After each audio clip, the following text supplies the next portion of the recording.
வணக்கம். Welcome to கதை திரட்டு. இந்த வீடியோவில் நம்ம என்ன கதை கேட்க போகிறோம்னா, துணை தேடும் நெஞ்சம் கதையின் 3வது பகுதி. நம்ம சேனலை இது வரைக்கும் சப்ஸ்கிரைப் பண்ணாதவங்க சப்ஸ்கிரைப் பண்ணுங்க. பக்கத்தில் இருக்கிற பெல் ஐக்கானை கிளிக் பண்ணி ஆளுங்கிற ஆப்ஷனை ப்ரெஸ் பண்ணுங்க. ஸோ தட் நான் போடுற கதைகளை உடனுக்குடனே நீங்கள் கேட்கலாம். வாங்க கதைக்குள்ளே போகலாம். சுனிதாபாய் சமையல் கட்டில் தாதா சிவராவ் கதையை தொடர்ந்தாள். ஒரு கத்தியால் வெங்காயத்தை வெட்டினாள் சீதா. ஒரு பட்டை கத்தியால் தக்காளி, முட்டைக்கோஸ், வாழைக்காய் போன்றவற்றை பொடி பொடியாக வெட்டி கொண்டே பேசினாள் சுனிதா. இந்த தாதா சிவராவ் என்னத்தான் கட்டிக்க போறான்னு ஒரே குஷியா இருந்த. குப்பத்து ஜனங்க என்ன ஒரு மாதிரியா பார்த்தாங்க. நான் ஒரு மக்கு. அவங்க ஏன் என்ன கேலியா பார்க்கறாங்கன்னு எனக்கு தெரியல. ஒரு நாள் லேசா மழை பெய்துட்டு இருந்தது. குப்பத்துல புதுசா கட்டி பாதியில நின்ன கட்டிடம் ஒன்றின் பக்கம் மழைக்காக ஒதுங்கினேன். பக்கத்துல ஜன்னல் புறமா ஏதோ யாரோ பேசுற சத்தம் கேட்டுச்சு. மெதுவா எட்டி பார்த்த. எனக்கு ஒரே ஷாக். அந்த தாதா தனுஜாங்கிற ஒரு குப்பத்து பொண்ணோட படுத்து கொஞ்சிட்டு இருந்தா. அந்த பொண்ணு அசிங்கமா படுத்துட்டு இருந்தா. என்னை பார்த்ததும் புடவை தலைப்பால நெஞ்ச மூடிக்கிட்டா. அவள் அருகில் லுங்கியுடன் படுத்திருந்த தாதா சிவராவ் திரும்பி என்னை பார்த்தான். அசிங்கமான அவன் மீசையை தடவிவிட்டு என்னை பார்த்தான், சிரிச்சான். கீழே ஒரு செங்கல் கிடந்தது. அதை போட்டு அவன் தலைய உடைத்து விடலாம்னு தோணுச்சு. அப்படி செய்தா அவன் எனக்கு சொந்தமானவன்னு அர்த்தம் ஆயிடும். சி, நீ எல்லாம் ஒரு ஆம்பளையா? நல்ல வேளை கல்யாணத்துக்கு முன்னால உன் கதை அம்பலம் ஆயிடுச்சுன்னு கத்தினேன். அந்த தாதா எதுவுமே பேசல. மெதுவா எழுந்து அக்கம் பக்கம் பார்த்தான். குப்பத்து பெண் உடையை சரி செய்து கொண்டாள். தாதா, உன்னை பார்க்கவே அருவருப்பா இருக்கு என்றேன். அருகில் வந்தான். என்னை அடிப்பானோன்னு பயந்து பலமா சத்தம் போட்டு ஊரை கூப்பிட தயாரானேன். ஆனா அவன் லேசான புன்னகையுடன், கோவிச்சுக்காத சுனி, அந்த பொண்ணு என் தங்கச்சி மாதிரின்னு சொன்னான். அடச்சி, நீ ரொம்ப அசிங்கமானவன்னு நினைச்சேன். ஆனா நீ ரொம்ப ரொம்ப அருவருப்பானவன் என்றேன் கோபப்படாமல். அசடு வழிய சிரித்தான். நீ என்ன கல்யாணம் கட்டிக்கோ, பிறகு நான் எவ்வளவு நல்லவனா இருப்பேன்னு பார் என்று சொன்னான். குப்பத்தில் உள்ள பல பெண்மணிகள் இவனுடைய சரச சல்லாபத்தை விவரித்து என்னிடம் சொன்னார்கள். அப்பொழுது ரத்தம் உறிஞ்சும் அட்டை பூச்சி என் உடம்பில் ஊர்வது போல ஒரு அருவருப்பான உணர்வு தோன்றியது. அந்த தாதாவுக்கும் எனக்கும் திருமண நாள் குறிச்சு அவன் நண்பர்களிடமெல்லாம் சொல்லிட்டான். அவமானத்துல என்னால வெளியில தலகாட்டவே முடியல. குப்பத்து ஜனங்கள் அவன் தரும் மதுவுக்காக அவனை ஆதரித்தனர். ஆனால் பெண்கள் பலரும் அவன் என்னை திருமணம் செய்வதை விரும்பவில்லை. அதனால் அவன் இல்லாத போது பெண்கள் யாவரும் ஒன்று கூடி அந்த தாதாவுக்கு புத்தி புகட்ட நினைத்தனர், திட்டம் தீட்டினர். திருமண நாள் நெருங்கிக் கொண்டே வந்தது. எங்கள் குப்பத்து வழக்கப்படி கல்யாண பெண்ணும் பையனும் கல்யாணத்திற்கு 3 நாள் முந்தி ஒருவரை ஒருவர் பார்க்க கூடாது. கல்யாணத்தன்று முகத்தை மலர் சங்கிலியால் மூடி அலங்கரித்து வைப்பார்கள். கருமணி மங்கள சூத்திரம் கட்டிய பிறகே மணமக்கள் ஒருவர் முகத்தை ஒருவர் பார்க்க வேண்டும். கல்யாணத்தன்று தாதா படு குஷியாக இருந்தான். எனக்கு என்ன ஆகுமோன்ற பயம். திருமணத்தன்று இரவு 11 மணிக்கு முகூர்த்தம் ஆரம்பமானது. மலர்ச்சரத்தில் முகம் மறைக்கப்பட்டு மணப்பெண்ணும் அதே போல மலர்ச்சரத்தில் முகம் மறைக்கப்பட்டு மணமகனையும் நிறுத்தி வைத்து குப்பத்தில் உள்ள எல்லோர் முன்னிலையிலும் இருவருக்கும் இந்த திருமணத்தில் சம்மதமா என்று கேட்பது வழக்கம். வழக்கத்தை விட அதிக மது அருந்தி வந்தான் தாதா சிவராவ். அவன் சம்மதத்துடன் திருமணம் நடந்தது. முகம் பார்க்க அனுமதிக்கப்பட்டது. பெண் வேறு யாருமல்ல, அவனால் ஏமாற்றப்பட்ட தனுஜாதான். இந்த ஏற்பாட்டை செய்தவன் தனுஜாவின் அண்ணன் கேசவராவ். தன் தங்கையை கெடுத்தவனை தங்கையின் புருஷனாகவே மாற்றிவிட்டான். அவன் சிவராவ் தாதா கூட்டத்தில் ஒருவன். டேய் கேசவ், ஏன் முதுகலிய குத்திட்டியா என்று கேட்டான் சிவராவ். ரகசியமாக என் தங்கச்சியை கெடுத்தவனை நான் ஊர் அறிய எங்க வீட்டு மாப்பிள்ளையா ஆக்கிக்கிட்டேன் என்று பதில் சொன்னான். அன்றையில் இருந்து எந்த பெண் வழிக்கும் வரமாட்டான் தாதா சிவராவ். எங்க குப்பத்துல அவன் பேரை சொன்னாலே எல்லாருக்கும் ஒரு தனி மரியாதை என்று தாதா சிவராவ் கதையை சொல்லி முடித்தாள் சுனிதா. பேசிக்கொண்டே உப்பிட்டை செய்து முடித்து சுட சுட டேபிளில் வைத்து தட்டு, தண்ணீர், டம்ளர், சர்க்கரை, மிளகாய் பொடி, தக்காளி சட்னி எல்லாவற்றையும் டேபிளில் வைத்தாள் சுனிதா. ரகுவும் சீதாவும் உப்பிட்டை சாப்பிட அமர்ந்தனர். அம்மா, வேறு ஏதாவது வேணுமா என்று கேட்டாள் சுனிதா. இப்பொழுது எதுவும் வேண்டாம், காலையில சீக்கிரம் வந்துவிடு என்றாள் சீதா. ஒரு சிறிய பையை எடுத்துக்கொண்டு தலையில் லேசாக முந்தானையை போட்டுக்கொண்டு வேகமாக வெளியேறினாள் சுனிதா. மடமடவென மாடிப்படிகளில் கீழே இறங்கி வந்தாள். அதே சமயம் வெங்கட் கம்பெனி காரில் வந்து இறங்கினான். சுனிதாவை பார்த்த வெங்கட் ஒரு புன்னகை செய்தான். பதிலுக்கு சுனிதாவும் சிரித்தாள். காரில் இருந்து 2-3 படங்களை இறக்கிவிட்டு சுனிதாவை பார்த்தான். கார் புறப்பட்டு போய்விட்டது. எஜமான், படத்தை நான் தூக்கிக்கிட்டு வரட்டுமா என்று கேட்டாள் சுனிதா. நீ வீட்டுக்கு போகலையா? இல்லைங்க, இப்பதான் புறப்பட்டேன். ரகு ஐயா வந்திருந்தார். நான் ஒப்பிட்டு செய்து கொடுத்துட்டு வந்தேன் என்ற மகிழ்ச்சியோடு சொன்னாள் சுனிதா. சரி சுனிதா, படத்தை தூக்கிட்டு வா என்றான். மாடிப்படியில் பேசிக்கொண்டே ஏறினர். படியில் உள்ள விளக்குகள் எரியவில்லை. புதிய பல்பு மாட்ட வேண்டும் என்றாள் சுனிதா. ஆமா, வீட்டுக்காரரிடம் சொல்லி புதிய பல்பு மாட்ட சொல்றேன் என்று கூறி கையில் உள்ள பேனா டார்ச் விளக்கை போட்டு பின்னால் சுனிதாவுக்கு படிகளை காட்டிக்கொண்டே மாடிக்கு சென்றான் வெங்கட். சகந்தலா ஒரு பெரிய பிளாட்டில் வசித்து வந்தாள். அவள் அறையில் உள்ள ஜன்னல்களிலும் சுவற்றிலும் கூட மெல்லிய கர்டன் துணிகள் லேசாக காற்றில் நடனம் ஆடிக்கொண்டிருந்தன. குறைவான ஒலியுடன் சாக்ஸபோன், ஆங்கில இசைத்தட்டு ஒன்று சிடி பிளேயரில் ஒலி எழுப்பிக் கொண்டிருந்தது. அந்த இசை அவள் நரம்பை இழுத்து விடுவதை போன்ற உணர்வுடன் சாய்வு நாற்காலியில் அமர்ந்திருந்தாள். ஒரு மேஜை மீது வெங்கட் வரைந்த 3 ஓவியங்கள் இருந்தன. அதை பார்த்து சிரித்தாள் சகந்தலா. அவை யாவும் பெண்களின் முகங்கள். ஒரே மாதிரியான சாயலில் இருந்தன. டேய் வெங்கட், இது உன் மனைவியின் முகமா? முட்டாள் முட்டாள், வாழத் தெரியாத முட்டாள் என்று சொல்லி கண் கலங்கினாள். மேஜையில் உள்ள ஒரு கண்ணாடி டம்ளரில் ஒரு ஐஸ் கட்டியை போட்டு ஸ்காட்ச் விஸ்கியை ஊற்றினாள். படத்தின் அருகில் வந்து வெங்கட் சியர்ஸ் என்று சொல்லி ஒரு மடக்கு விஸ்கியை குடித்தாள். இவ ஏன் குடிக்கிறாளேன்னு பார்க்கறையா? எல்லாம் உன்னை மறக்கத்தான். நீ என்னை ஏமாத்திட்டியே, என்னால உன்னை மறக்க முடியலையே என்று சொல்லி இன்னொரு மடக்கு விஸ்கியை குடித்தாள். சமையல்காரன் வந்து, மேடம் சாப்பாடு ரெடி என்றான். ஏய் மாணிக்கம், நம்ம ஜிம்மி நாய்க்கு சாப்பாடு போட்டியா? எஸ் மேடம் என்றான் மாணிக்கம்.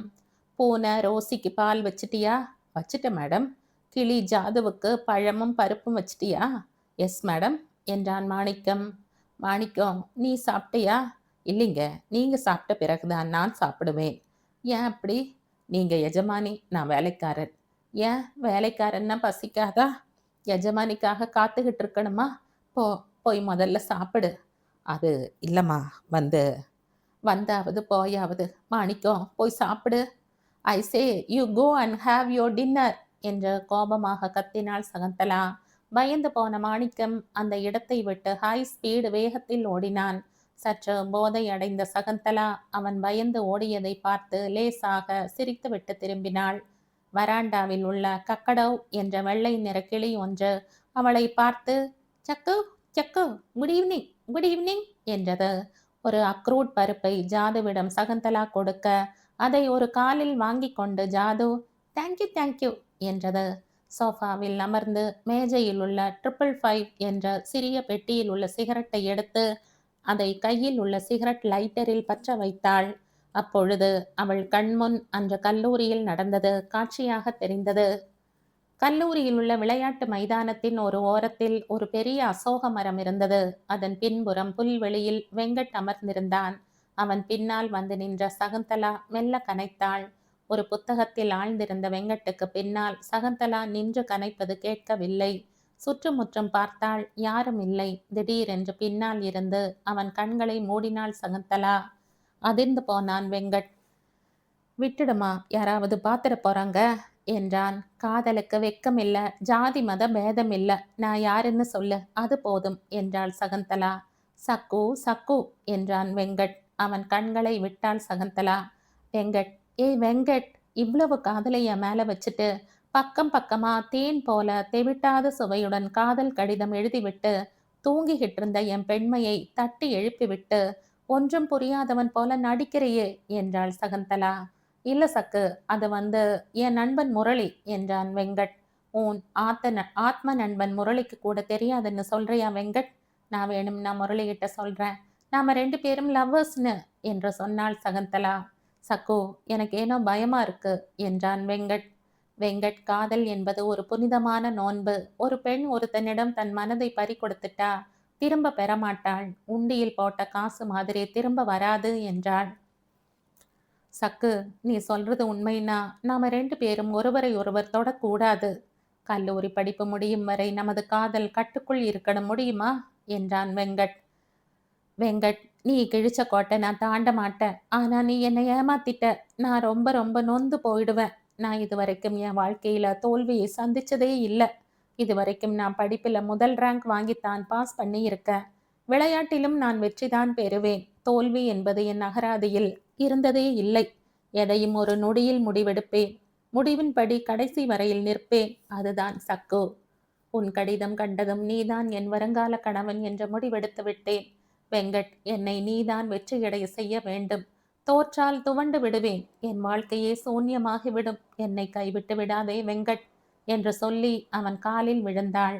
அதற்குள் முரளியும் மற்ற பையன்களும் பெண்களும் அங்கு வந்து கை தட்டினார்கள்.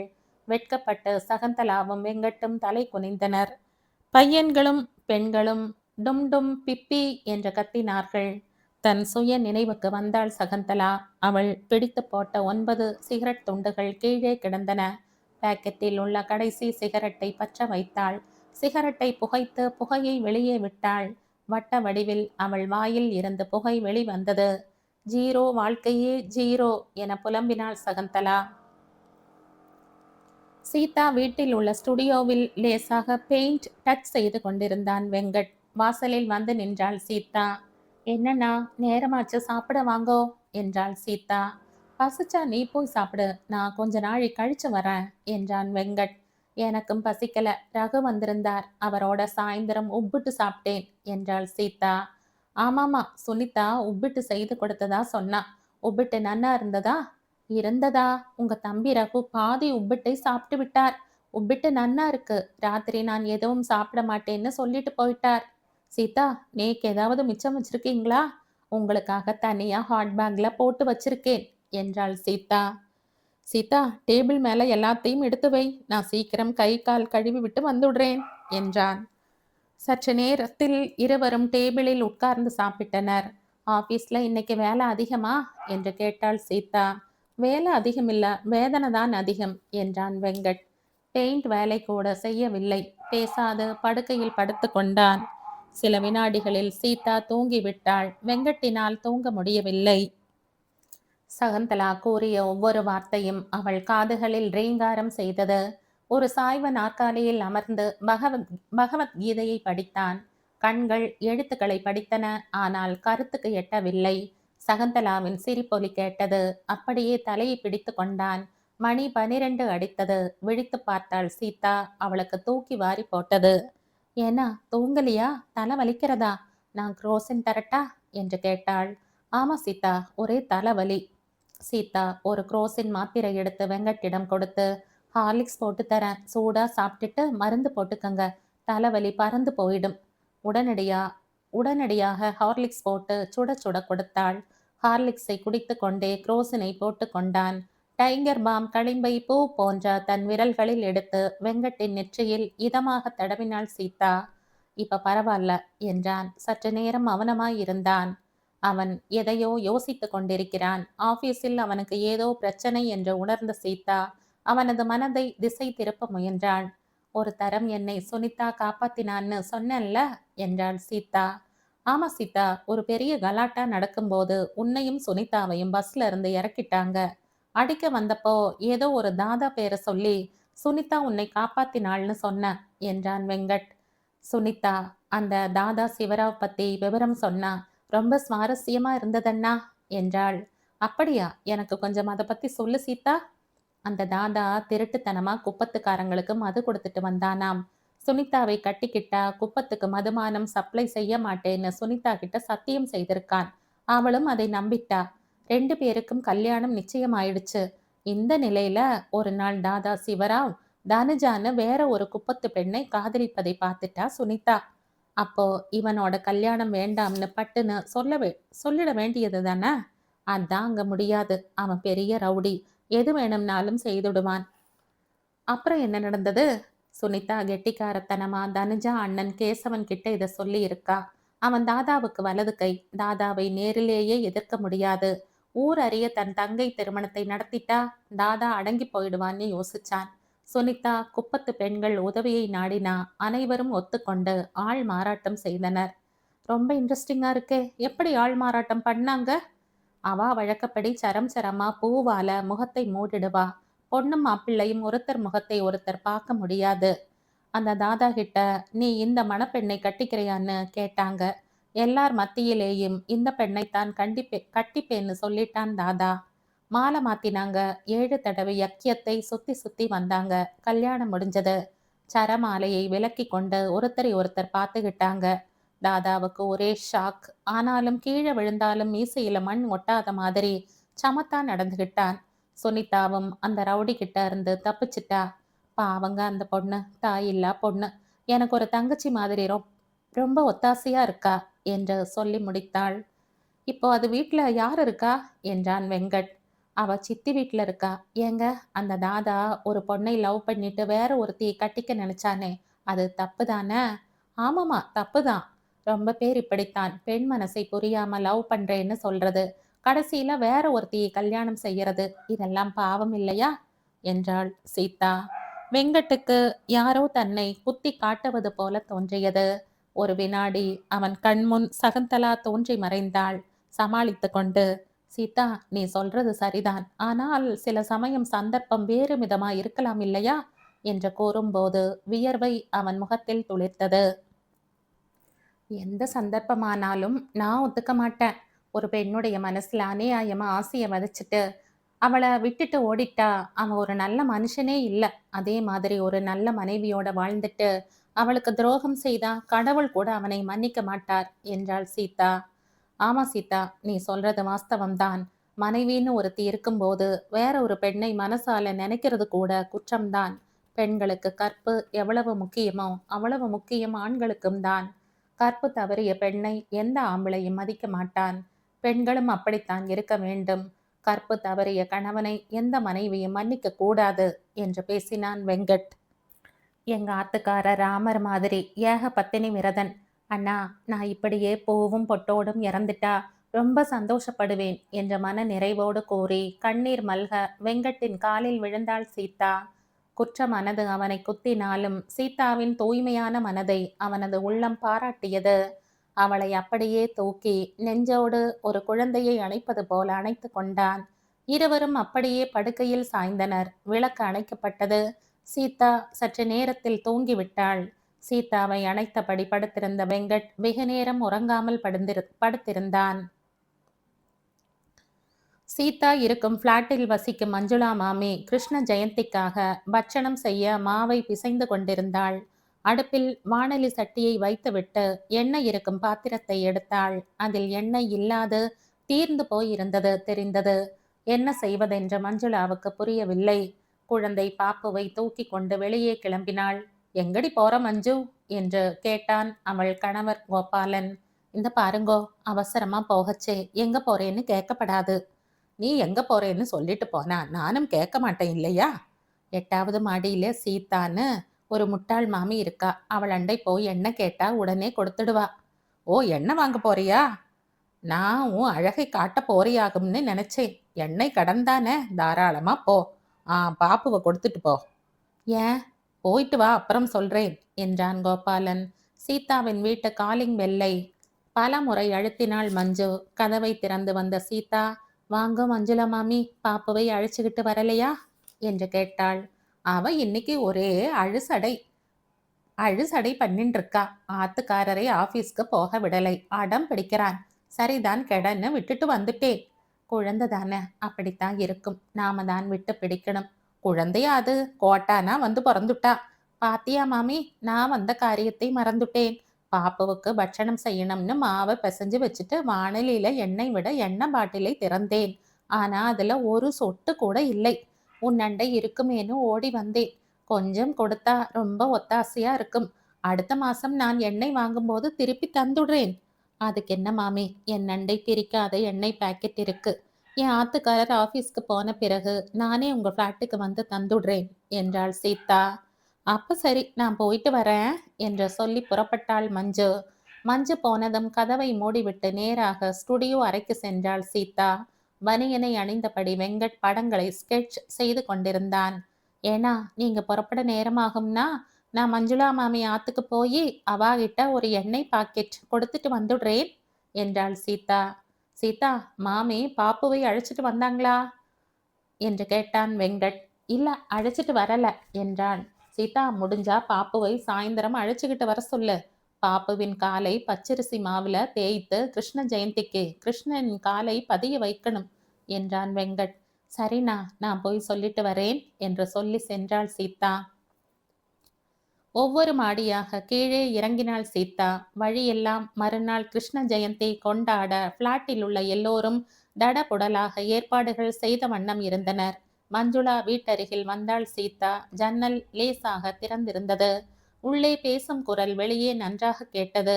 கோபால் உரத்த குரலில், மஞ்சு, நான் பாப்புவை சீதா மாமி ஆத்துக்கு அழைச்சிட்டு போகக்கூடாதுன்னு சொன்னேன், ஏன் தெரியுமா?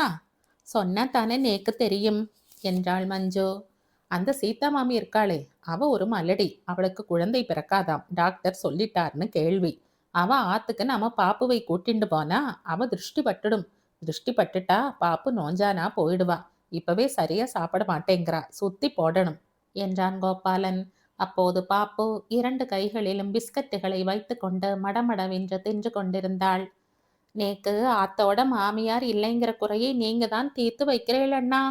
உங்களுக்கு சீதா ஆத்து காஃபி எண்ணெய் எல்லாம் வேணும். ஆனா பாப்பு மாத்திரம் அவங்க ஆத்துக்கு போனா திருஷ்டி பட்டுடுமா? நன்னா இருக்கு நீங்களும் உங்கள் எண்ணமும். சரி, பேசுறதை நிறுத்துங்கோ, அவ வந்துட போறா என்றாள் மஞ்சு. இவர்கள் பேசியதை கேட்டதும் இடி யோசையை கேட்ட நாகம் போல அப்படியே சிலையாக நின்றாள் சீதா. மலடி மலடி என்று சொல்லி யாரோ பளார் பளார் என்ற கன்னத்தில் அரைந்தது போன்ற உணர்வில் கண் கலங்கினாள் சீதா. வீட்டின் உள்ளே இருந்த கோபாலன் மெதுவாக ஜன்னல் வழியாக எட்டி பார்க்க அங்கே சீதா நிற்பது தெரிந்தது. உடனே, அடடே சீதா மாமி, வெளியில நிக்கிறா போல தெரியுதே என்றான் கோபாலன். உடனே கதவை திறந்து கொண்டு வெளியில் வந்த மஞ்சு, வாங்க மாமி, போனது போக 100 ஐசு. இப்பத்தான் உங்களை பத்தி பேசிட்டு இருந்தோம். நீங்க ரொம்ப நல்ல மாதிரி ஊருக்கு உபகாரி. எதை கேட்டாலும் இல்லைன்னு சொல்லாம உடனே உதவி செய்வீங்கன்னு எங்க ஆத்துக்காரர்கிட்ட சொல்லிட்டு இருந்தேன். அது சரி, உங்க கண்ணுல என்ன கண்ணீர் என்றாள் மஞ்சு. ஒண்ணுமில்ல, வர்ற வழியில மாவிலை தோரணம் கட்டிட்டு இருந்தாங்க, அதுல இருந்து தும்பு கண்ணுல பட்டெடுத்து என்றாள். அப்படியா? நான் என்னமோ ஏதோன்னு பயந்துட்டேன். ஆமா, உங்க ஆத்துக்காரர் ஆபீஸ்க்கு போயிட்டாரா என்றாள் மஞ்சு. இல்ல மாமி, ஆத்துல தான் இருக்கார். நான் உடனே போகணும். இந்தாங்கோ, பட்சணத்திற்காக நீங்க கேட்ட எண்ணெய் என்ற எண்ணெய் பேக்கெட்டை கொடுத்து விட்டு கிளம்பினாள் சீதா. மாமி, பார்த்து போங்கோ, மறுபடியும் தும்பு ஏதாவது கண்ணுல பட்டுட போகுது என்றாள் மஞ்சு. சீதா லேசாக சிரித்துவிட்டு, அந்த தும்பு பட்டா கண்ணீர்ல கரைஞ்சு போயிடும். ஆனா வார்த்தைங்கிற தும்பு பட்டா நினைக்கும் போதெல்லாம் கண்ணீர் வந்துடும் என்று சொல்லிவிட்டு வேகமாக வெளியே சென்றாள். என்னண்ணா, நீங்க பேசினதை அவ கேட்டிருப்பாளோ என்றாள் மஞ்சு. கேட்டிருக்க மாட்டான்னு நினைக்கிறேன். அப்படியே கேட்டிருந்தா ஒட்டு கேட்கறது கெட்ட பழக்கம் இல்லையோ என்றான் கோபாலன். என்ன, பிரத்தியாரை பின்னாடி புறம் பேசுறது நல்ல பழக்கமா என்று கேட்டாள் மஞ்சுளா. ஏண்டி, நான் என்ன தப்பா பேசிட்டேன்? சீதாவை மலடின்னு சொன்னேன், குழந்தை இல்லாதவளை மலடின்னு சொன்னேன், மலடியை மலடின்னு சொன்னேன். இதுல எதுவும் தப்பா இருக்கிறதா நேக்கு தெரியலை என்று மடமடவென்று பேசினான் கோபாலன். கிருஷ்ணா கிருஷ்ணா, போதுமே உங்கள் வியாக்கியானமும் விளக்கமும். நேக்கு நிறைய வேலை இருக்கு, பட்சணம் பண்ணணும் என்று சொல்லிக்கொண்டே சமையல் கட்டை நோக்கி சென்றாள் மஞ்சு. பிஸ்கட்டை தின்று கொண்டிருந்த பாப்புவும் அம்மா அம்மா என்று கத்திக்கொண்டே அம்மாவின் பின்னால் நடந்து சென்றாள். சீதா வீட்டில் உள்ள ஸ்டுடியோ அறைக்கு சென்றாள். 3 முகங்களை ஸ்கெட்ச் செய்து முடித்திருந்தான் வெங்கட். வேலையை முடிச்சிட்டேளா என்று கேட்டாள் சீதா. ஒரு மாதிரி முடிஞ்சது சீதா. இந்த ஸ்கெட்ச் எப்படி இருக்கு என்று கேட்டான் வெங்கட். நல்லாத்தான் இருக்கு, ஆனா எல்லா முகமும் ஏன் சாயல்லையே இருக்கு என்றாள் ஒரு வெட்க புன்னகையோடு. சீதா, நீ இப்ப கூட பார்த்தா புது பெண் மாதிரி தான் இருக்க என்றான் வெங்கட். இப்படி சொன்னா எப்படியாம், எனக்கு வெட்கம் பிடுங்கி தின்னுது என்று நாணி கோணி சொன்னாள். அது சரி, பாப்புவை கூப்பிட சொன்னனே, சொன்னியா? ஓ, போகும்போது அவ சொன்னதை கேட்டேன், வரச்சே அவ சொன்னதையும் கேட்டேன் என்றாள் சீதா. என்ன சீதா, ஏதோ உளர்ற? பாப்புவை சாயந்தரம் அனுப்ப சொன்னனே, அதை கேட்டியான்னு கேட்டேன். சற்று சுதாரித்து கொண்டு, ஆ, கேட்டேன். போகும்போதே பாப்புவுக்கு ஒரே தும்மலும் ஜுரமும் வந்துடுச்சு. அப்படியே படுத்துன்னு இருந்தா. பச்சரிசி மாவுல தண்ணீர் விட்டு பாப்பு கால்ல வச்சா இன்னும் ஜுரம் அதிகமாயிடாதோ? அதனால நானே பாப்புவை கூப்பிடலை. நான் செய்தது சரிதானே? ரொம்ப கரெக்ட். பாப்புவுக்கு ஜுரம் இருக்கிறதுனால வெளியில எங்கேயும் அழைச்சிட்டு போக முடியலையேன்னு வருத்தப்பட்டா என்றாள் சீதா. முடிஞ்சா நான் சாயந்தரம் போய் பாப்புவை பார்க்கிறேன் என்றான் வெங்கட். அது ஏதாவது ஒட்டிக்கிற ஜுரமா இருந்தாலும் இருக்கும். நீங்க ஒன்றும் போய் பார்க்க வேண்டாம் என்றாள் சீதா. வாட்சை பார்த்துவிட்டு சரி சீதா, நேரமாச்சு, நான் ஆபீஸ்க்கு புறப்படுறேன் என்று கூறி 3 படங்களையும் எடுத்துக்கொண்டு புறப்பட்டான் வெங்கட். வெங்கட் புறப்பட்டதும் ஒரு பெருமூச்சு விட்டுவிட்டு கணவரிடம் பொய் சொல்லிவிட்டோமே, பாப்புவுக்கு ஜுரம் இல்லை என்று பிறகு தெரிந்துவிட்டால் காலா காலத்திற்கும் தன்னை நம்ப மாட்டாரே என்று எண்ணிக்கொண்டே வீட்டில் வெளிக்கதவை மூடினாள் சீதா. மாடிப்படியில் இருந்து கீழே வந்தான் வெங்கட். அவனை அழைத்து போக கம்பெனி கார் வரவில்லை. காரை எதிர்பார்த்து நின்று கொண்டிருந்தான். ஹலோ மிஸ்டர் வெங்கட் என்ற குரல் கேட்டு திரும்பினான். கோபாலன் பாப்புவை கையில் தூக்கி கொண்டு மாடியில் இருந்து கீழே இறங்கி வந்தான். பாப்புவுக்கு ஜுரம்னு சீதா சொன்னா, ஆனா பாப்பு நன்றாகத்தானே இருக்கிறாள் என்று யோசித்தான் வெங்கட். என்ன சார், கம்பெனி காருக்காக காத்திருக்கீங்களா என்று கேட்டான் கோபாலன். ஆமாம், வழக்கமா கார் எனக்காக காத்துண்டிருக்கும். இன்றைக்கு காருக்காக நான் காத்துண்டிருக்கேன். அது சரி மிஸ்டர் கோபாலன், நீங்க ஆபீஸ்க்கு போகலையா? இல்ல சார், ஆத்துல நிறைய வேலை இருக்குன்னு ஆம்படையாள் சொன்னா, அதனால லீவு போட்டுட்டேன். பாப்புவுக்கு உடம்பு சரியில்லைன்னு சொன்னாங்க என்று இழுத்தான் வெங்கட். நோனோ, யார் சொன்னது? பாப்பு நன்னாத்தான் இருக்கா. இப்ப கூட ஒரு பேக்கெட் உப்பு பிஸ்கட்டை மொசுக்கிட்டா. கிரீம் பிஸ்கட் வேணும்னு கேட்டா. அதுக்காகத்தான் கீழே வந்தேன் என்றான் கோபாலன். பாப்பு, கடைக்கு போறியா என்ற பாப்புவின் கன்னத்தை செல்லமாக தட்டிவிட்டு தன் பாக்கெட்டில் உள்ள ஒரு சாக்லேட் பிஸ்கட்டை கொடுத்தான் வெங்கட். அடே, எப்படி சார் உங்க பாக்கெட்ல சாக்லேட் பிஸ்கட் வந்தது என்ற ஆச்சரியத்துடன் கேட்டான் கோபாலன். நேத்திக்கு என் நண்பன் ஒருவன் என்னை சந்தித்தான். அவன்தான் எனக்கு சாக்லேட் தந்தான். நான் சாக்லேட் சாப்பிட மாட்டேன். உடனே எனக்கு பாப்பு நினைவு வந்தது. சரி, காலையிலேயே பார்த்தா கொடுத்துடுவோம்னு பாக்கெட்லேயே வச்சுட்டேன். காலையில பாப்பு வீட்டுக்கு வருவான்னு எதிர்பார்த்தேன், வரலை. அப்படியே பாக்கெட்லேயே இருந்துடுச்சு. இப்ப பாப்புவை பார்த்ததும் ஞாபகத்துக்கு வந்தது என்றான் வெங்கட். கோபாலன் முகத்தில் லேசாக அசடு வழிந்தது. பாப்பு, வெங்கட் மாமாவுக்கு குட் மார்னிங் சொல்லு என்றான் கோபாலன். பாப்பு வலது கையை நெற்றியில் வைத்து சல்யூட் செய்தது. தேங்க்யூ சொல்லுமா. பாப்புவும் தா தா தேங்க்யூ என்றது. சார், பாப்புவை பார்த்தேளா? அவ அம்மா மாதிரி எதை பார்த்தாலும் தகா தான்னு கேட்டுண்டே இருப்பான்னு சொல்லி அசடு வழிய சிரித்தான். கூட சேர்ந்து வெங்கட்டும் சிரித்தான். இருவர் சிரிப்பையும் பார்த்த பாப்பு கெக்கலக்கே என்ற பொக்கை வாயை திறந்து கொண்டு சிரித்தாள். வெங்கட்டின் மனம் அந்த குழந்தைத்தனமான பாப்புவின் சிரிப்பை மனக்கண்ணால் படம் பிடித்து கொண்டது. ஆபீஸ் கார் வந்தது. வர சார், பாப்பு டாட்டா என்றான் வெங்கட். அதற்குள் பேப்பரை பாதி பிரித்தும் பிரிக்காததுமாய் சாக்லேட்டை வாயில் திணித்து கொண்டிருந்த பாப்பு தனது இடது கையினால் டாட்டா காட்டியது. வெங்கட் ஆபீஸுக்குள் நுழைந்தான். ஆபீஸ் ஒரே அமைதியாக இருப்பதை போன்ற ஒரு உணர்வு. சக ஊழியர்களை பார்த்து குட் மார்னிங் என்றான் வெங்கட். ஒவ்வொருவராய் பதிலுக்கு குட் மார்னிங் என்றனர். ரஜினி மட்டும் குட்ட மார்னிங் டில் மார்னிங் என்றான். எல்லோரும் சிரித்தனர். ஏன் சிரிக்கிறீங்க என்று கேட்டான் வெங்கட். அப்போது ராஜு என்பவர் சிரித்து கொண்டே அது ஒரு பெரிய ஜோக் என்றான். சொல்லுப்பா ராஜு, நானும் சிரிக்கிறனே என்றான் வெங்கட். ஒண்ணுமில்ல, நாங்க 4 பேரும் ஹாலிடேக்கு பூனேவுக்கு போனோம். அங்க இரவு சாப்பிட்ட பிறகு ஆளுக்கு 4 பாட்டில் பீர் சாப்பிட்டோம். அப்போ விசு, எல்லோரும் பீர் சாப்பிட்டீங்க, ராத்திரி நிறைய யூரின் போக வேண்டி வரும்னு சொன்னான். அப்ப நான் சும்மா பொய் சொல்லாதேன்னேன். அதுக்கு ரஜினி, நாம் ஒரு அக்ரிமெண்ட் செய்துக்குவோம். ராத்திரி குட் நைட் சொல்லிட்டு படுக்க போவோம். அதுக்கப்புறம் விடியற வரை ஒருவர் எத்தனை முறை யூரின் பாஸ் பண்றாங்களோ அத்தனை முறை காலையில் குட் மார்னிங் என்று சொல்ல வேண்டும் என்றான். நாங்கள் சரி என்று ஒப்புக்கொண்டோம் என்றான் ராஜு. காலையில் எழுந்து நான் குட் மார்னிங் குட் மார்னிங் என்று 2 முறை சொன்னேன் என்றான் ராஜு. குட் மார்னிங் என்று 3 முறை நான் சொன்னேன் என்றான் விசு. நான் 4 முறை குட் மார்னிங் சொன்னேன் என்றான் தாஸ். நான் ராத்திரி பூரா கொஞ்ச நேரத்திற்கு ஒரு முறை யூரின் போயிட்டு இருந்தேன். எத்தனை முறை என்று தெரியவில்லை. அதனால குட் மார்னிங் டில் மார்னிங் என்று சொன்னேன். இது எப்படி இருக்கு என்றான் ரஜினி. இதை கேட்ட யாவரும் சிரிக்க வெங்கட் மனம் விட்டு சிரித்தான். அதுவரை அமைதியாய் இருந்த ஆபீஸ் கலகலவென்று ஆயிற்று. தன் சீட்டில் அமர்ந்து சில கோப்புகளை பார்த்தான் வெங்கட். அப்போது ஆபீஸ் பையன் ஒட்டப்பட்ட கவர் ஒன்றை வெங்கட்டிடம் கொடுத்தான். கவர் மேல் டார்லிங் வெங்கட் என்று எழுதியிருந்தது. யார் இந்த கவரை தந்தது என்று கேட்டான் வெங்கட். ஆபீஸ் போஸ்ட் பாக்ஸில் இருந்தது என்றான் பையன். சகுந்தலாதான் எழுதியிருப்பாள். திறக்கலாமா வேண்டாமா என்று சற்று யோசித்தான். சரி, சாயந்தரம் பார்க்கலாம். இப்பொழுது உள்ள சந்தோஷத்தை கெடுக்க வேண்டாம் என்று எண்ணினான். அந்த கவரை ஒரு கோப்பில் வைத்து விட்டான். மாலையில் தனக்கு வந்த கவரை தேடினான். அது காணவில்லை. பையனை கூப்பிட்டான். ஏம்பா, நீ காலையில ஒரு கவர் தந்த இல்ல, அதை ஒரு பச்சை கோப்புல வச்சிருந்தேன். அந்த கோப்பையே காணவில்லை, எங்க என்றான். சார், மேனேஜர் மணி சார் பச்சை கோப்பை கேட்டார். நான் அவரிடம் தந்து விட்டேன் என்றான் பையன். அந்த கவரினாலே பிரச்சனை ஏதேனும் வருமோ என்று கையை பிசைந்து கொண்டிருந்தான். எப்படி அந்த கவரை மேனேஜரிடம் இருந்து பெறுவது என்று யோசித்து கொண்டிருந்தான். அதற்குள் பையன் மேனேஜர் அறைக்குள் சென்றான். அங்குள்ள பச்சை ஃபைலை துழாவினான்.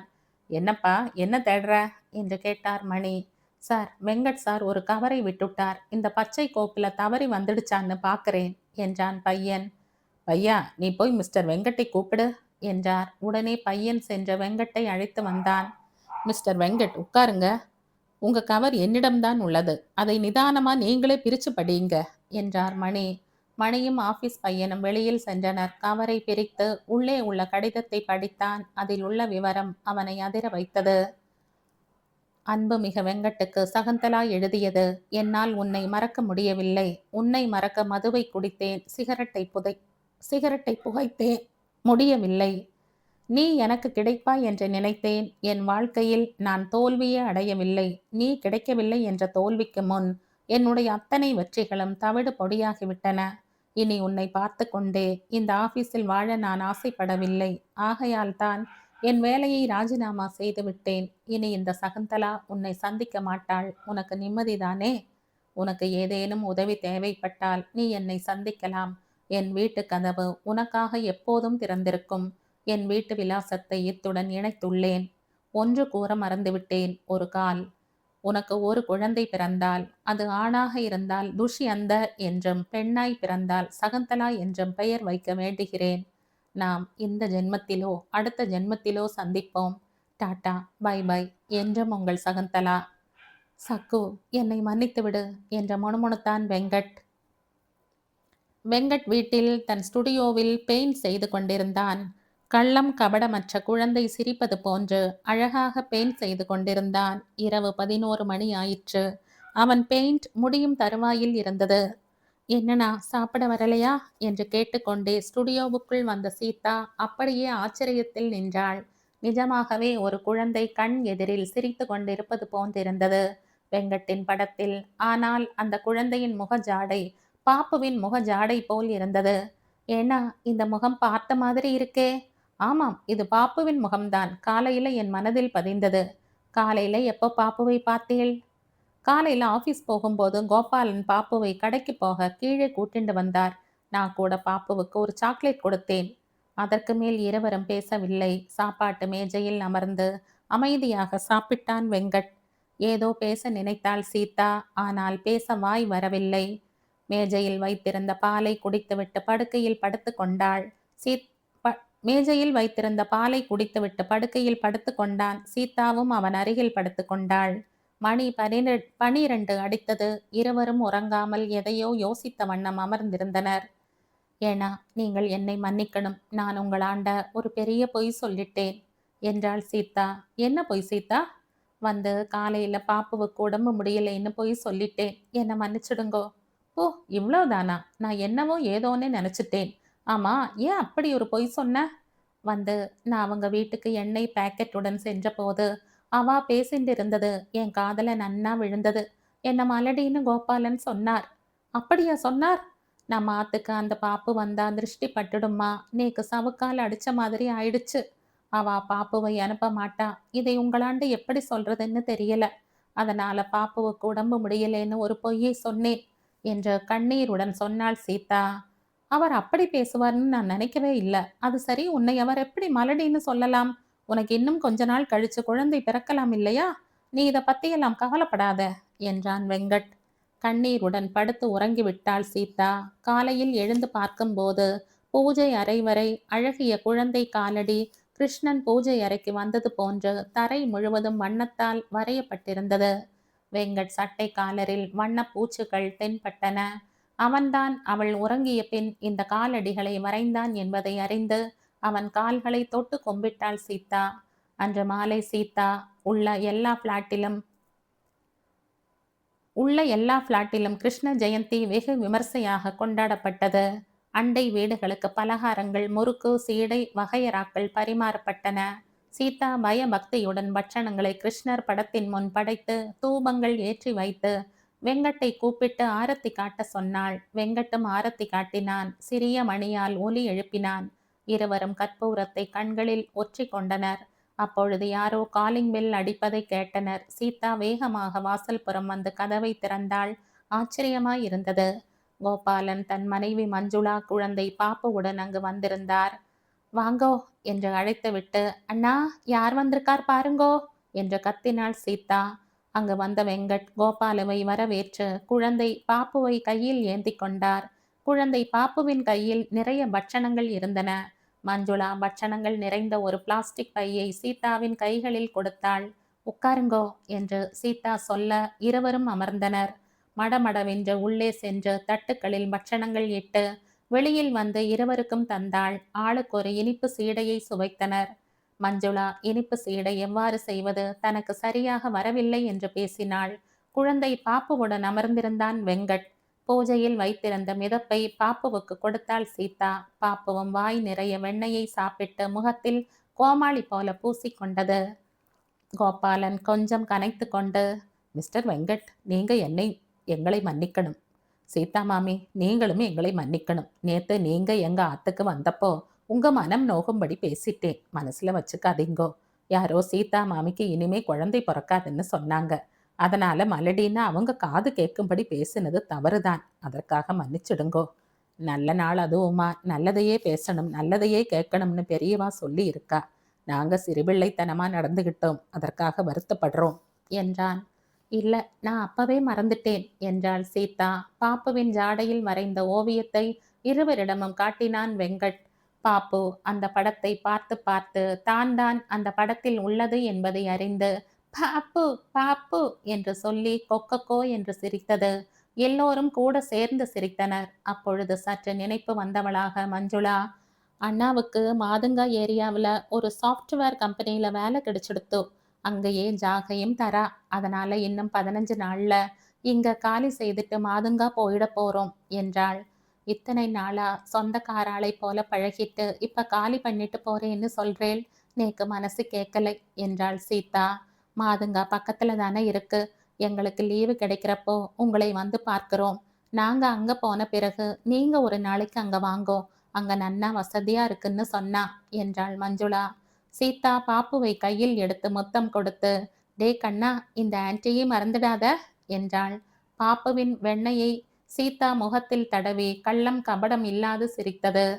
மஞ்சுளாவும் கோபாலனும் கண்ணீருடன் பிரியா விடை பெற்றனர். அவர்கள் சென்றதும் சிரிப்புடன் கூடிய பாப்புவின் படத்தையே பார்த்து கொண்டிருந்தான் வெங்கட். என்னண்ணா, அந்த படத்தையே பார்த்துருக்கேள் என்று கேட்டாள் சீதா. சீதா, நமக்கு இப்போ குழந்தை இருந்திருந்தா இந்த பாப்பு மாதிரி இருக்குமில்ல என்றான் வெங்கட். சீதா பதில் ஒன்றும் சொல்லவில்லை. ஆனால் ஏதோ ஒரு கவலை அவள் மனதில் குடிகொண்டது. சீதா, நாளுக்கு நாள் நமது நாட்டுல மக்கள் தொகை ஏறிக்கிட்டே போகுது. நம்மால முடிஞ்ச உதவி குழந்தை இல்ல. இந்த ஃபேமிலி பிளானிங்காரங்க முதல்ல நாம் இருவர் நமக்கு மூவர்னு முக்கோணம் போட்டாங்க. அப்புறம் நாம் இருவர் நமக்கிருவர் அப்படின்னாங்க. இப்போ நாம் இருவர் நமக்கு ஒருவர்னு சொல்றாங்க. ஆனா நம்மை பொறுத்த வரையில நாம் இருவர், நமக்கு நாமே. எனக்கு நீ குழந்தை, உனக்கு நான் குழந்தை என்று சொல்லி சிரித்தான் வெங்கட். அவன் சிரிப்பில் ஜீவன் இல்லை. வெங்கட் சொன்னதை புரிந்து கொண்டு அதை ஏற்றுக்கொண்டதை போல அர்த்தமே இல்லாத புன்னகை செய்தாள் சீதா. வெங்கட் ஆபீஸில் படங்கள் யாவும் மேனேஜர் பார்வைக்காக வைக்கப்பட்டிருந்தன. மேனேஜர் படங்களை பார்வையிட்டார். அவருக்கு பாப்புவின் கள்ளங்கவடமற்ற சிரிப்புடன் உள்ள படம் மிகவும் பிடித்திருந்தது. யார் இந்த குழந்தை மாடல் என்று கேட்டார். இது மாடல் குழந்தை இல்லை, அண்டை வீட்டுக்காரர் குழந்தை. அதன் சிரிப்பு மனதில் பதிந்ததால் அப்படியே வரைந்து விட்டேன் என்றான் வெங்கட். மிஸ்டர் வெங்கட், இந்த குழந்தையை வைத்திருக்கும் தாயின் முகம் இயல்பான ஒரு மராத்தி பெண்ணாக இருந்தால் இந்த படம் சூப்பர் ஹிட் ஆகிவிடும். கொஞ்சம் முயற்சி செய்யுங்கள் ப்ளீஸ் என்றார் மேனேஜர் மணி. கண்டிப்பாக முயற்சி செய்து ஒரு நல்ல மாடலை பிடித்து விடுகிறேன் சார் என்றான் வெங்கட். இந்த குழந்தையை கையில் வைத்திருப்பது சீதாவின் முகம் சாயல் கொண்ட பெண். அதற்கு பதிலாக வேறு பெண் ஒன்றை உருவாக்க வேண்டும் என்று யோசித்தான். மதியம் முழுவதும் இதே யோசனையில் இருந்தான் வெங்கட். இதுவரை சந்தித்த பல பெண்மணிகளின் முகங்களை அக்குழந்தை முகத்துடன் ஒப்பிட்டு சிந்தித்தான். அவன் மனதில் ஒரு பெண்ணின் முகமும் சரிவர தெளிவாக வரவில்லை. ஆபீஸ் பெண்களில் இருந்து தங்கள் சொந்தக்காரர்கள் என்று 1000த்திற்கும் அதிகப்படியான பெண்களின் முகத்தையும் மனக்கண் முன் நிறுத்தி ஆய்வு செய்து தள்ளுபடி செய்து கொண்டே இருந்தான் வெங்கட். மாலையில் ஆபீஸ் கார் வந்தது. அதில் ஏறிக்கொண்டான். ஆபீஸ் பையன் கொண்டல்ராஜ் படங்களை எடுத்துக்கொண்டு கார் அருகில் சார் சார் என்று கத்திக்கொண்டே வந்தான். என்ன கொண்டல்ராஜ் என்றான் வெங்கட். சார், உங்கள் படங்களை எல்லாம் வச்சுட்டு வந்துட்டீங்களே என்ற எல்லா படங்களையும் காரில் ஏற்றினான். சார், நான் வேணும்னா வீடு வரைக்கும் வரட்டா? படங்களை வீட்டில் எடுத்து வச்சு விடுவேன் என்றான் கொண்டல்ராஜ். இல்லை கொண்டல்ராஜ், நான் சமாளிச்சுப்பேன். என் சர்வென்ட் கேர்ள் இருந்தா அவளும் உதவி செய்வாள் என்று சொன்னான் வெங்கட். ஓகே சார் என்றான் கொண்டல்ராஜ். கார் வேகமாக வெங்கட் வீட்டை நோக்கி பறந்தது. வழி நெடுகிலும் பல பெண்களின் முகத்தை பார்த்து கொண்டே வந்தான். ஒன்று கூட அவன் கண் வலையில் சிக்கவில்லை. ரொம்பவும் சோர்ந்து போனான் வெங்கட். கார் வீட்டு வாசலில் நின்றது. படங்களை தூக்கி கொண்டு ஒவ்வொரு மாடியாக ஏறினான் வெங்கட். அவன் சுனிதா வருவாள் என எதிர்பார்த்து ஏமாந்தான். கையில் அத்தனை படங்களையும் எடுத்துக்கொண்டு ஏறுவது கஷ்டமாக இருந்தது. கொண்டல்ராஜ் வருகிறேன் என்றான். நான் தான் வேண்டாம் என்று சொல்லிவிட்டேன். எல்லாம் என் வாய் கொழுப்புதான். அவன் வந்திருந்தால் அழகாக படங்களை மாடி வரைக்கும் தூக்கி கொண்டு வந்து ஸ்டுடியோ அறையில் வைத்துவிட்டு போயிருப்பான். இவ்வாறு பலவிதமாக எண்ணிக்கொண்டே மாடியில் ஏறினான். மின்னல் வேகத்தில் கீழே இறங்கிக் கொண்டிருக்கும் நபர் யாரோ தன் மீது மோதி படியில் விழுந்ததை உணர்ந்தான் வெங்கட். தன்மேல் மோதி கீழே விழுந்தவர் வேறு யாரும் இல்லை, சுனிதா பாய்தான். கீழ்படியில் விழுந்தவள் கோபமாக பாதி எழுந்த வண்ணம் யாரது என்று கவனித்தாள். அது வேறு யாரும் இல்லை, தன் முதலாளி வெங்கட் தான் என்பதை சுனிதா உணர்ந்தாள். கோபமான அவள் முகம் புன்னகை பூத்தது. சில வினாடிகள் அவள் கண்கள் அவனை அப்படியே உற்று நோக்கின. ரோமானியர் சிற்பம் போன்ற நீண்ட சற்று கூர்மையான மூக்குடன் அழகிய நெற்றியில் ஒரு குங்கும பொட்டுடன் காட்சி அளித்தாள் சுனிதா. வெங்கட் அசையாது அவள் முகத்தையே பார்த்து கொண்டிருந்தான். படிக்கட்டுகளில் விழுந்த சுனிதாவால் எழ முடியவில்லை. முயன்றாள், கைக்கு பிடிமானம் கிடைக்கவில்லை. வலது கையில் படங்களுடன் நின்ற வெங்கட் சுனிதா எழ முடியாமல் அவதிப்படுவதைக் கண்டு ஆபத்துக்கு தோஷம் இல்லை, உதவிக்கரம் நீட்டலாம் என்று எண்ணி வெங்கட் தனது இடது கையை நீட்டினான். பிடிமானம் கிடைத்தது. உதவிக்கரத்தை கெட்டியாக பிடித்து கொண்டு சமாளித்து எழுந்தாள் சுனிதா. பார்க்க ஒரு சாதாரண பெண்ணாய் தெரிந்த சுனிதா வெங்கட்டின் கையை பற்றி எழும்போது அசாதாரண கனமாக தெரிந்தாள் வெங்கட்டுக்கு. அதே நேரம் அவள் கை மென்மையாக தெரிந்தது. எழுந்த சுனிதா தன் மேல் ஆடையை சரி செய்து கொண்டாள். தன் எஜமான் கையை பிடித்து எழுந்தோமே என்ற வெட்கம் அவள் முகத்தில் விளையாடியது. தலையை குனிந்து கொண்டாள். மாஃப் கரோஜி, நான் தான் கவனிக்காமல் சற்று வேகமாக வந்துவிட்டேன் என்றாள். ஆபீஸில் வேலை செய்பவர் கை மென்மையாகத்தான் இருக்கும் என்று எண்ணி அவளுக்கு எஃகு போன்ற கையை பற்றியது ஆச்சரியமாயிருந்தது.